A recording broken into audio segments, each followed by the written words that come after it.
अस्सलाम वालेकुम friends, agriculture online के साथ मैं हूं फ़ारूक एजाज। और आज की वीडियो में हम बात करेंगे कि किस तरह से किसान और ज़राअत की कुर्बानी देकर आईएमएफ के साथ मुआहदा फाइनलाइज कर लिया गया है और हुकूमत पाकिस्तान और आईएमएफ के दरमियान स्टाफ लेवल मुआहदा तय पा गया है।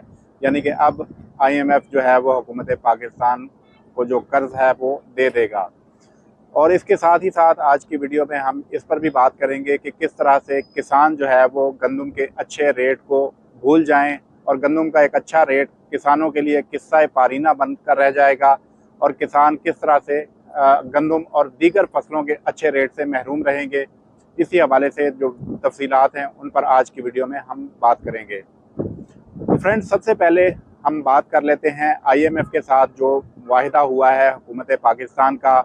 बाज़ाब्ता तौर पर स्टाफ लेवल मुआहदा तय पा गया है हुकूमत पाकिस्तान और आईएमएफ के दरमियान, और ये मुआहदा किसानों और ज़राअत की कुर्बानी की बुनियाद पर तय पाया है। इस हवाले से जो है वो आज वज़ीर-ए-आज़म की जानिब से काबीना इजलास में भी बात की गई है। सबसे पहले मैं वो वज़ीर-ए-आज़म की बातचीत जो स्पेसिफ़िकली ज़राअत और किसानों के हवाले से की गई है वो आपको सुनवाना चाहूँगा और उसके बाद वीडियो में मज़ीद आगे बात करेंगे। तो सबसे पहले आप सुनिए कि वज़ीर-ए-आज़म क्या कहते हैं आईएमएफ के साथ जो मुआहदा तय पाया है उसके हवाले से। पूरी कौम ने इसमें बेपनाह इसमें कुर्बानियाँ दी हैं और ख़ास तौर पर आम आदमी ने बहुत तकलीफ़, बहुत मसाइब और मुश्किलें बर्दाश्त की हैं। अगर उनकी ये कुर्बानी, उनकी ये कंट्रीब्यूशन ना होती तब भी ये स्टाफ लेवल एग्रीमेंट नामुमकिन था। जिन्होंने महंगाई का बोझ बर्दाश्त किया और हर किस्म के सैल्यूट क्लास ने उन्होंने जितना बोझ बर्दाश्त किया, मैं उनको सलाम पेश करता हूँ। तो पाकिस्तान के चारों सूबों में अवाम ने कुर्बानियाँ दी हैं और उसके बाद आपकी मेहनत को अल्लाह ताला ने कबूल किया और अपनी कमाल मेहरबानी से ये स्टाफ लेवल एग्रीमेंट कल रात मुमकिन पाया। इसमें सूबों के हवाले से उन्होंने उनकी बड़ी शानदार कॉन्ट्रीब्यूशंस हैं। सूबा पंजाब में चीफ मिनिस्टर मरीम नवाज साहिबा, सूबा सिंध में मेरे भाई शाह साहब, सूबा बलूचिस्तान में नवाब सरफराज बुगटी, सूबा केपी में गंडापुर साहब की, इन सब की बड़ी कंट्रीब्यूशन है कि एग्रीकल्चर टैक्स जो कि वाज अ मेक और ब्रेक, उसके बगैर आईएमएफ ने आगे नहीं चलना था। तो उसमें सूबों ने पूरी तरह हिस्सा डाला है।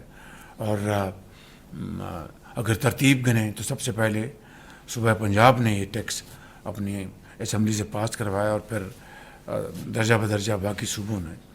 तो मैं समझता हूँ कि ये वो हक़ाइक़ हैं जो आज आपके सामने लाने इंतहाई ज़रूरी थे। तो मैं आप सबका एक मरतबा फिर शुक्रिया करते हुए आगे बढ़ता हूँ। अब इसी प्रोग्राम में आरएसएफ भी शामिल है, उसकी that is 1.3 billion dollar, 1.3 billion dollar. तो ये अपना इसका जो इसको अगर आप जमा करें तो टोटल अब 7 अरब डॉलर के बजाय 8.3 अरब डॉलर बनते हैं। तो ये एक बहुत बड़ी कामयाबी है पाकिस्तान की मईशत को इस्तेहकाम देने के हवाले से। जी तो फ्रेंड्स, वज़ीर-ए-आज़म की गुफ्तगू आपने सुनी जो कि आईएमएफ के मुआहदे के हवाले से थी कि स्टाफ लेवल मुआहदा तय पाने के बाद पाकिस्तान को 8.3 बिलियन डॉलर जो हैं वो पाकिस्तान को मिल जाएंगे, लेकिन इसकी कीमत जो है वो किसानों को चुकाना पड़ेगी। वज़ीर-ए-आज़म ने ये कहा कि मेक और ब्रेक की सूरत हाल पर ये आईएमएफ के साथ मुआहदा पहुँच चुका था। तो वज़ीर-ए-आज़म ने आईएमएफ के साथ मुआहदा तो बचा लिया, लेकिन किसान जो है वो इस मुआहदे की पादाश में टूट चुका है। किसान को उसकी फसल का अच्छा रेट नहीं मिल रहा, किसान पर टैक्सेस आयद कर दिए गए इस मुआहदे के नतीजे में। जैसा कि वज़ीर-ए-आज़म ने कहा कि सबसे पहले पंजाब असम्बली ने जो किसानों पर टैक्स आयद करने के हवाले से कानून साजी की और उसके बाद दीगर तमाम असम्बलियों ने भी इस कानून साजी में हिस्सा लिया और कानून पास किए एग्रीकल्चर टैक्स के हवाले से। क्योंकि अगर एग्रीकल्चर पर टैक्स नाफिज ना होता तो आईएमएफ के साथ ये मुआहदा होना नामुमकिन हो चुका था और किसानों और ज़राअत पर टैक्स आयद किए जाने के नतीजे में ही जो IMF के साथ मुआहदा है वो हतमी शक्ल में पहुंचा है और अब पाकिस्तान को 8.3 बिलियन डॉलर जो हैं वो मिल सकेंगे। लेकिन इस सब में जो किसान है उसका तहफ़्फ़ुज़ हुकूमत की जानिब से कहाँ पर किया गया है?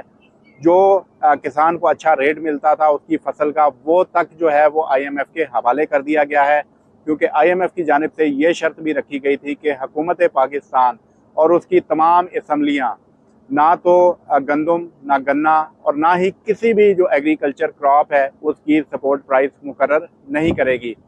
किसान को थोड़ा सा तहफ़्फ़ुज़ मिलता था इस सपोर्ट प्राइस से जो हुकूमत मुकर्रर करती थी। बेसिकली ये इंटरवेंशन प्राइस होती थी हुकूमत की जानिब से, जिससे किसान को उसकी जब क्रॉप आती थी तो उसको तहफ़्फ़ुज़ मिलता था कि जब शुरू में जब क्रॉप आती है तो मार्केट में डिमांड एंड सप्लाई ज़्यादा होने की वजह से जो रेट अच्छा नहीं मिलता था, तो हुकूमत जब ख़रीदारी करती थी और एक रेट मुकर्रर कर देती थी तो उससे किसान को थोड़ा सा तहफ़्फ़ुज़ मिल जाता था, एक रेट जो है वो स्टेबल हो जाता था।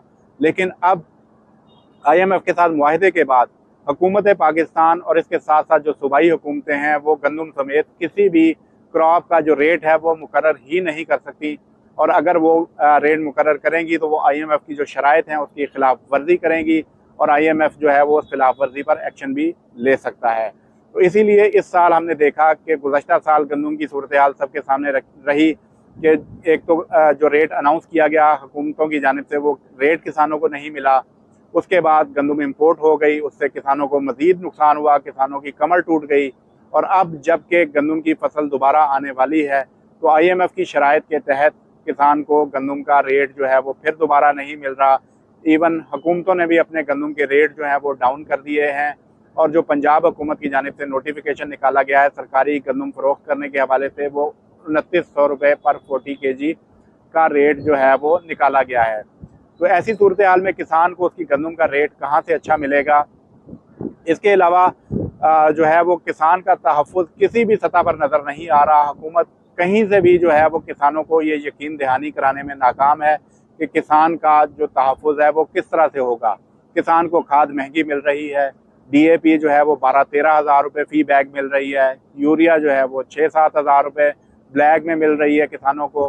किसान की कॉस्ट ऑफ प्रोडक्शन इतनी ज़्यादा बढ़ चुकी है कि किसान की इस वक्त कमर टूट चुकी है और किसान कम रेट में अपनी फसल बेचने पर मजबूर हो चुका है। और अगर यही सूरत हाल रही तो एक दिन वो भी आएगा कि किसानों को भी IMF से कहना पड़ेगा कि आएँ आप जो है वो पाकिस्तान में ज़राअत कर लें और यहाँ पर मुनाफा कमाकर दिखाएं कि ज़राअत किस तरह से मुनाफा बख्श कारोबार रह चुका है। इसके साथ साथ मैं वज़ीर आज़म को ये भी जो है वो याद दहानी करवाना चाहूँगा कि जो इसी हुकूमत के वज़ीर ख़जाना हैं वो ये कह चुके हैं कि गंदम की फसल इस साल 10 से 11% जो है वो कम होगी और 1 बिलियन डॉलर की जो गंदम है वो इम्पोर्ट करना पड़ेगी। 8.3 बिलियन डॉलर वज़ीर आज़म साहब आप IMF से ले रहे हैं, 1 बिलियन डॉलर की आप गंदम इम्पोर्ट कर लेंगे। ऑयल सीड में जो है वो पाकिस्तान की सूरत हाल कुछ अच्छी नहीं है। पाम ऑयल में बड़ी इंपोर्ट्स जो हैं वो होती हैं, बिलियंस ऑफ डॉलर वहाँ खर्च किए जाते हैं, बिलियंस ऑफ डॉलर्स दालों पर खर्च किए जाते हैं। मगर पाकिस्तान के मुकामी किसान की अगर गोभी आती है तो 2 रुपये किलो फ़रोख्त होती है, मटर आता है तो उसका रेट नहीं मिलता, टमाटर आता है तो वो जानवरों को खिलाने पड़ रहे हैं किसानों को, गंदम है तो उसका कोई रेट नहीं है, कपास है तो उसका कोई रेट मुकर्रर नहीं किया जा रहा। कपास है तो 18% मुकामी कपास पर आपने टैक्स आयद कर रखा है, इंपोर्टेड कॉटन पर 0 टैक्स आपने रखा हुआ है। ये पॉलिसियाँ हैं हुकूमत की, तो किसान जाए तो कहाँ जाए? इस तमाम तर सूरत हाल में किसान ज़राअत को तर्क करने पर मजबूर हो जाएगा।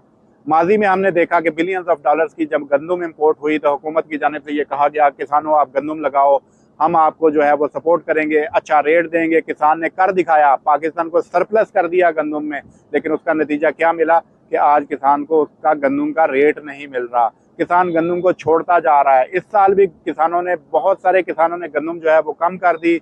बहुत सारे किसानों ने जो है वो जब उन्हें पता चला कि हुकूमत गंदम की सपोर्ट प्राइस मुकर्रर ही नहीं करने जा रही तो उन्होंने गंदम जो है वो खड़ी फसल जो है वो चारे के तौर पर बेचना शुरू कर दी। ये तो अभी जब क्रॉप आएगी तो उसका इम्पैक्ट जो है वो आपको नज़र आएगा कि कितनी जो है वो कम होती है। ये सरकारी ब्यूरोक्रेसी तो आपको फाइलों में दिखा देती है कि जी हमने इतने टारगेट्स अचीव कर लिए, इतनी गंदम काश्त हो गई, लेकिन जब गंदम की क्रॉप आएगी तो उसका फिर उस वक्त आपको अंदाज़ा होगा कि गंदम की कितनी कमी हुई है। इसके साथ साथ जो वेदर है उसका इम्पैक्ट भी जो है वो क्रॉप पर आ रहा है। अर्ली जो हीट स्टार्ट हुई, उसकी वजह से गंदम जो है उसका भी इम्पेक्ट आ रहा है। खसूसी तौर पर जो बारानी इलाकों की गंदम थी वो काफ़ी ज़्यादा मुतासिर हुई। तो ये तमाम तर सिनेरियो जो है वो किसानों के लिए काफ़ी ज़्यादा मुश्किलात पैदा करता जा रहा है और हुकूमत को सोचना पड़ेगा कि IMF के साथ ज़रूर मुआहदे करे हुकूमत, ज़रूर IMF की शराइत को माने, लेकिन किसानों का भी किसी लेवल पर तो किसानों के जो मुफादात हैं उनका तहफ़्फ़ुज़ ज़रूर बनाया जाए। दूसरे नंबर पर अब बात कर लेते हैं जो गंदम के हवाले से है। तो गंदम का जैसा कि मैंने आपको बताया कि किसान जो है वो अब अच्छा रेट जो है वो भूल ही जाएं। उसकी वजह यह है कि जब तक पाकिस्तान IMF के साथ मुआहदे में है उस वक्त तक हुकूमत पाकिस्तान कतई तौर पर गंदम समेत किसी भी क्रॉप की जो सपोर्ट प्राइस है वो मुकर्रर ही नहीं कर सकती। और ऊपर से जो हुकूमत ने खुद 3900 रुपये पर 40 kg में गंदम खरीदी हुई थी वो भी अब 2900 रुपये पर 40 kg में बेचेगी। नोटिफिकेशन उसका हो चुका है और अगर 2900 रुपये में हुकूमत बेचेगी तो जब किसान की गंदम सिंध में जो है वो उसका आगाज़ हो चुका है गंदम की कटाई का। पंजाब में ईद के बाद जो है वो ज़ोरों शोर से गंदम की कटाई शुरू हो जाएगी। जब बल्क में सप्लाई आएगी तो मार्केट में गंदम के रेट डाउन हो जाएंगे। इस वक्त की अगर मार्केट की बात की जाए तो 2830 रुपये तक मैक्सिमम जो पंजाब की मार्केटों में जा रही है गंदम, वो 2700 से लेकर 2830 रुपये तक जो है वो गंदम फरोख्त हो रही है जो पुरानी गंदम है। और जब नई भी गंदम आ जाएगी मार्केट में तो जब सप्लाई ज़्यादा होगी, डिमांड कम होगी, तो उस वक्त जो है वो किसानों को अच्छा रेट नहीं मिलेगा। गंदम की कीमतें इब्तदाई तौर पर मज़ीद डाउन होंगी और किसानों की मुश्किलात में मज़ीद इजाफा होगा। इस पर हुकूमत को सोचना होगा कि हुकूमत किस तरह से जो है वो मार्केट का जो मैकेनिज़्म है उसको तय कर सकती है, क्योंकि अभी तक फ़िलहाल तो कोई भी मैकेनिज़्म मौजूद नहीं है कि जिसमें किसान को उसकी क्रॉप का अच्छा जो है रिज़ल्ट वो मिल सके, अच्छा कीमत मिल सके। तो हुकूमत को ज़रूर इन चीज़ों पर ख्याल करना चाहिए। ओवरऑल किसान जो हैं वो भी सरापा एहतजाज हैं। ईद के बाद वो भी प्लान कर रहे हैं, किसान तंजीमें प्लान कर रही हैं कि वो पंजाब असम्बली के सामने भी धरना देंगी। इसके साथ साथ वो लॉन्ग मार्च लेकर इस्लामाबाद की जानिब आने की भी बातें कर रहे हैं। अब देखते हैं कि ईद के बाद इस हवाले से क्या सूरत हाल बनती है। जो भी डिटेल्स होंगी वो आप दोस्तों के साथ शेयर करेंगे। नेक्स्ट वीडियो तक के लिए हमें इजाज़त दीजिए। अल्लाह हाफिज़।